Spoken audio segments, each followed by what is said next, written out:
Hello, first-year string players. We have had such a great start to the school year, and I know I haven't had a chance to meet with everyone yet, but I'm filming this now so that the kids who have had a lesson are able to watch this before their next lesson. But I'm really looking forward to getting through our first rotation of lessons and meeting with everyone, and man, there has been a lot of excitement over in the elementary school this week, which is awesome to see. So today I'm going to be going through everything we talked about in our first lesson. This is a great thing to watch if you missed the first lesson or if you just want a review of what we talked about, some reminders, and some help practicing your homework. Or this is also a good resource if you're a parent and you want to know what your kid is learning and how you can support them in learning an instrument. So we're going to start by talking about some very basic instrument care. I've asked everyone to think about a place in their home where they can keep their instrument that it'll stay safe, away from pets, away from younger siblings who might get into it, away from anything that is too hot like a heater or anything that is too cold like a door that has cold air leaking in or a vent. I've also asked students to make sure they don't store their instrument in a car overnight. I know sometimes people will do that thinking that will help you remember in the morning your instrument, and it will, but it could also cause your instrument to crack or have some sort of damage that is expensive or not even possible to repair. So keeping it in a nice place in the bedroom, a lot of times kids will put it under their bed or in a closet. That's a nice place to keep it. We also talked about this, which is the bow. This is in everyone's case right now, and I have asked students not to think about, look at, or touch this until I give further directions. So if you see at home that your child has this out, please ask them to put it away. There are specific directions for how to use this, but we're not quite there yet. So the bow stays in the case at all times. Cello and basses, you have soft cases, and so the bow is in there, so when you take your instrument out, make sure that you put the case with the bow somewhere where it won't get stepped on, or else this could break in half. The other thing we talked about is making sure we don't turn the pegs on the instrument. Sometimes you might get home with your instrument and one of the strings will be totally loose. That happens sometimes. Not often. I think at this point most of our instruments are in pretty decent shape, so it doesn't happen, but sometimes it happens even with nice instruments. So if you get home and the string is loose, it is a very easy fix for me. If you bring it into me the next day, I can do it in like 30 seconds. But if you try to fix it yourself and you turn the peg too far and the string snaps in half, then we need a new string, which is not cheap, and we are having extra things that need to be done to the instrument that could have been fixed very, very easily. So please don't be turning the pegs. Later this year, you will learn how to tune your instrument with these. These are called fine tuners, but again, we're just not quite there yet. Okay, so that's some basic instrument safety. Then we talked about how to hold our instrument. So quickly right now, I'm going to go through every instrument, and so when I get to, if I'm at an instrument that's not yours, you can skip over it, but I will do this as quick as I can and just give a couple of reminders and tips. So violins and violas, you all hold your instrument the same way. Let me just put this over here, I don't need this. And we have it in our left hand, right? Left hand up here. We're going to hold it up high. We're going to turn it around, put it right on our shoulder. And then we talked about, instead of just putting your head sideways, you want to turn your head to the left like you're saying no, and then move your head down like you're saying yes. And that's going to have your jaw resting up against this chin rest right here. So you see there's a difference between just going like this, turning your head sideways, and doing a little bit of a no and a little bit of a yes. That's what we're looking for. Now, some kids will, the first time, just naturally go like this and have it pointing out to the side. You don't want the scroll pointing all the way out to the side like this. You want it somewhere, not totally in front, but somewhere about a 45-degree angle between completely facing forward and completely facing left. So something like this. And you can see it's not hanging down. There's not a big space between my jaw and the chin rest, but I have it here. I do a little no and a little yes, and then it's resting on the chin rest. Okay, so that's what it should look like if you're holding your violin or your viola properly. We're going to move on to cello, and I am going to just turn the camera because I have my cello set up over here. So for cello, you're going to You have to be sitting for cello. Violins or violas, you can do it standing up or sitting down. You're going to put your cello on your lap and extend your end pin. I've already done that part to make it a little bit easier and quicker today. You're going to scooch to the edge of your chair, have your legs apart like this, and then you're going to place your end pin on the ground so that it can be standing, so that your cello can be standing vertically. You see how it's vertical, it's not leaning? It can be standing vertically at a full arm's length. Okay, I know you can't maybe see that, but my arm is extended a full length and the cello is vertical. That's how you'll know that's in the right spot. And then you're going to pull your cello, keep the end pin down, but just pull it back and have it leaning up against you. You will know it's the correct height because this peg right here will be at the height of your earlobe, okay? If it's not at the correct height, so you have it standing vertically and your arms fully extended and you bring it back and it's not correct, then you either need to extend the end pin or bring it in a little bit. So we're looking to find the correct spot for your end pin, and eventually you'll be able to do that without having to finagle with it every single time. You'll just know where it is, but the first few times you have to experiment a little bit. Okay, and then we're going to turn back around here. Sorry, hopefully no one's getting seasick in the lesson review, and we'll just very quickly talk about bass. Let me grab my bass.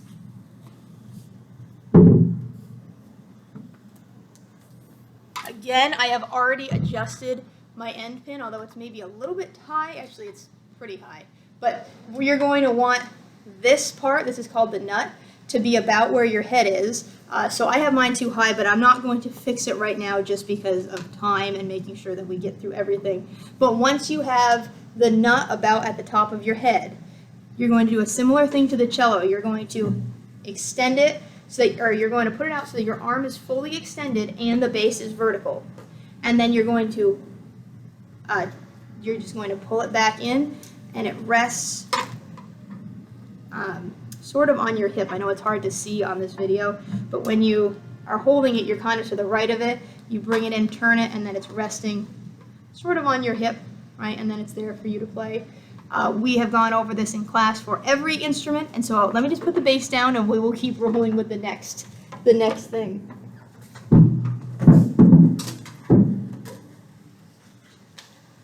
All right, so once we talked about how to hold our instrument, then we talked about our open strings and playing pizzicato. I'll get my violin back here. Sorry, I'm playing musical instruments today. Everyone got a packet. And the first page looks something like this, although it might be different if you play, this is the violin one, it'll be different if you play viola, cello, or bass. But you're going to put your instrument up. You're going to take your right hand and make an L. Your thumb goes against this black part, it's called the fingerboard, not on the very corner, but just right somewhere in here against the side. It's going to be anchored there when you do this. You're going to wiggle your index finger, that's the one you're plucking with, and you should be able to go through and pluck all of your open strings. All of you have 4 open strings, but they are different depending on your instrument, so I'm actually not going to talk about that right now, but you can look at that first page in your packet and see each of those string names. It shows you the lowest one. The lowest string will be the thickest. If you look at your strings, one of them is thicker than all of the others. That's your lowest string, and then you work your way over to the highest string. And the book has sort of a fun mnemonic phrase to help you remember your string names. By next week, I expect everyone to know your string names on your instrument, to have that memorized. The book also on that first page talks about what that technique is called. Plucking is called pizzicato. Pizzicato is a fancy way to say you are plucking your string. So we're not using our bow. Like I said, that comes later. For plucking, we call that pizzicato. So anytime you hear someone say that, that's what they mean. Go ahead and flip to the next page. So the next thing we did in our lesson is we actually learned 3 for most groups, 3 songs, but there are 4 in this packet that you are going to be doing for homework. And we are starting with probably everyone's favorite, I Like to Eat Cake. I think they liked it because they must like to eat cake. So if you take a look at I Like to Eat Cake, everyone has at the very beginning a big bar with a 4 over it. That means that you're going to rest for 4 measures. We're not going to do that right now, but on the Google, or in the Google Classroom, I have attached to this lesson page or this lesson assignment 4 play-along tracks, and we actually did these in class for some of them. So you can open up the play-along track and there's a little accompaniment that goes with it. Every accompaniment does 4 beats of count-in, so it'll go 1, 2, 3, 4. Normally on some instrument, it'll kind of go like, and then there are 4 measures of introduction. So you count 1, 2, 3, 4, 2, 2, 3, 4, 3, 2, 3, 4, 4, 2, 3, 4, and then you play. Some students were very excited about playing with those recordings at home, so I just want you to know that's how you have to count to make sure you start at the right time. But for right now, we are going to skip that because we don't have an introduction with an accompaniment. But if you take a look at where your notes start at, this is actually it's measure 5. We talked about that in class, but it's okay if you're not quite there with what that means. We have some notes. A, rest, rest, rest. Those A's indicate every time you're going to pluck the A string, and then rest means not to play.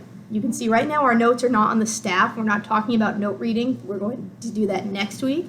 But you should be able to look at this and pretty easily know which string to play. Find your A string, and that's the one you play. So when you do that, it'll sound like this. A, rest, rest, rest. In class, we went through and we read all of the notes all the way through the whole thing before we played it together. The one thing I'll draw your attention to, because I'm not going to do that right now, but the ending in this little pinkish reddish box that says coda, a coda is the ending. It just sometimes is different. It's not as repetitive as the other parts. So the coda goes like this. A, rest, A, rest, A, rest, rest, rest. So you should be able to go through this whole thing, read all of the notes. In class, we talked about how you can also add words to it. So the first 3 lines every time you play, it's I like to eat cake. And in the coda, it's I like to eat lots of cake. And so that is all the way through that what it should sound like in your head if you're saying the words to the song. But right now I will play I like to eat cake. You can play it along with me. Make sure you have your instrument up in proper playing position. You make your L, mount that thumb, wiggle that index finger, and place it on where your A string is. And I'm going to start at measure 5 where your notes come in. So here we go. 1, 2, here we go. A, rest, rest, rest. Rest, rest, rest. Rest, rest, rest. Rest, rest, rest. And here's the coda, and I like to eat lots of cake. So some students actually by the end of the lesson had this memorized, but it's a good thing to get in the habit of watching your music so that you don't get lost, because eventually there will be many more notes on the page than what we have right here, and you will need to keep your eyes on them. But that's I like to eat cake. So go ahead and flip to the next one. Next we have Firefly. Firefly has 2 notes in it, D's and A's. Again, you should be able to go through, read your notes and your rests, and read everything before you play it. I'm not going to do that right now, but I will play it. So again, I am skipping the 4 measures of rest, starting where your notes come in with D. Instrument up in perfect posture, make your L up against the fingerboard, wiggle that index finger, and this time set it on the D string. So 1, 2, here we go.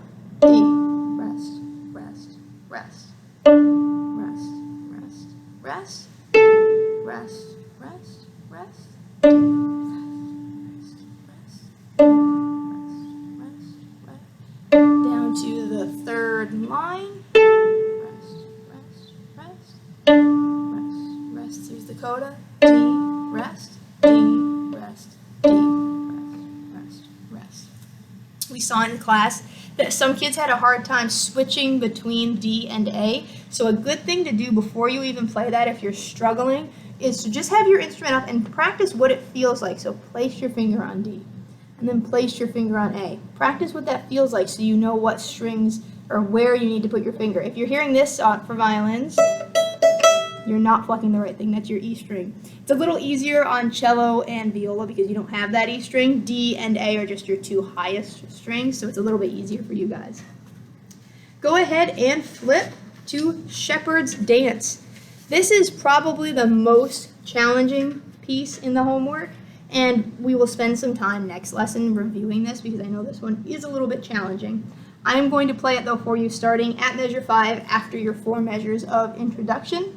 This again uses the notes D and A. So here's what it sounds like. Starting on D. 1, 2, here we go. D, D, D, rest, rest. D, D, rest, rest. D, D, rest, rest. D, A, rest, rest. A, rest, rest. Rest, rest. Rest, rest. A, D, rest, rest. D, rest, rest. Rest, rest.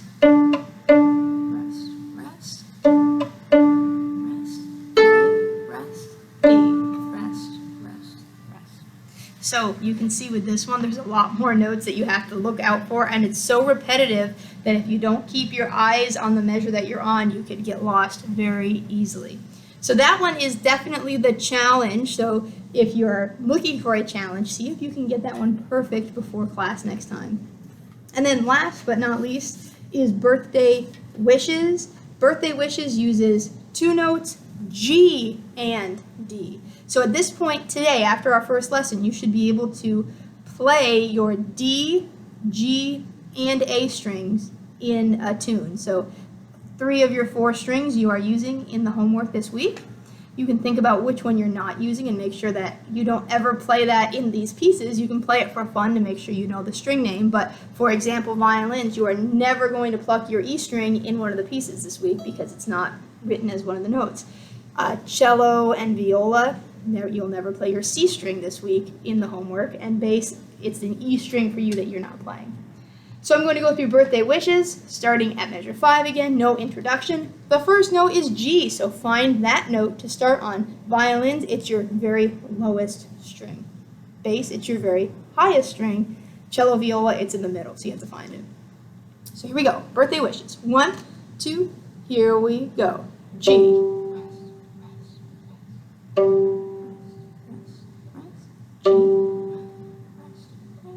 G, rest, here's measure 9, D, rest, rest, D, rest, rest, rest, D, rest, rest, rest, D, rest, rest, rest, G, rest, rest, rest. All right, so that's it. We have those 4 tunes for homework. Make sure you can play them without the recording, and then if you would like to do it with the recording, you are welcome to do that. That's why I have those up there for you. We will keep going with this next week. Again, it's been awesome so far seeing how excited everyone is and how great everyone is doing with their first lesson. So keep working hard, and I will see you guys at your next lesson.